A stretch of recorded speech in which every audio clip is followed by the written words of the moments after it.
ఇంకొక సామాన్యుడు ఎవరికైనా వాళ్ళ కొడుకు ఈ పని చేసి ఉంటే రేవంత్ రెడ్డి గారి పోలీసులు వాళ్ళ తండ్రిని ఇడిచిపెడుదురా 9 రోజులు దాచిపెడితే తీసుకుపోయి కోదండం ఎక్కిపోదురు? ఎక్కడున్నాడు చెప్పు నీ కొడుకునని? వాస్తవం కాదా ఇది? మరి సామాన్యుడికి ఒక నీతి రేవంత్ రెడ్డి గారి ప్రభుత్వంలో కేంద్ర మంత్రి గారికి ఒక నీతి ఎట్లుంటుంది? నీకేం ఆబ్లిగేషన్? ఆయన బీజేపీ అయినా నువ్వు కాంగ్రెస్ అయినా పేరుకి ఇద్దరు శత్రువులు. మరి ఎందుకు ఈ రహస్య స్నేహం ఏంది? ఎందుకు కాపాడుతున్నావు నేరస్తులను? నేరస్తులు ఎవరైనా ఓకే కదా, ఒకటే కదా, ఎందుకు కాపాడినారు మరి 9 రోజుల పాటు?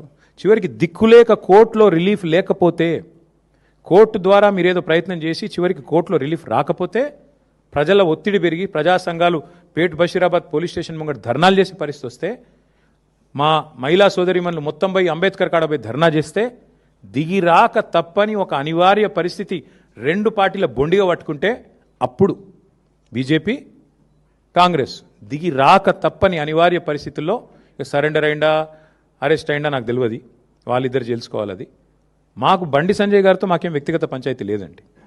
నాకు ఆయనతో ఎప్పుడూ లేదు. కలిస్తే ఎప్పుడైనా ఎదురుగా మాట్లాడినాను తప్ప నేను ఎప్పుడూ అగౌరవంతో వ్యవహారం చేయలేదు. ఆయనే పనికిమాలిన మాటలు మాట్లాడిండు. ఆయననే మా తల్లిదండ్రులను ఉద్దేశించి అగౌరవంగా మాట్లాడిండు. నేను అయినా కూడా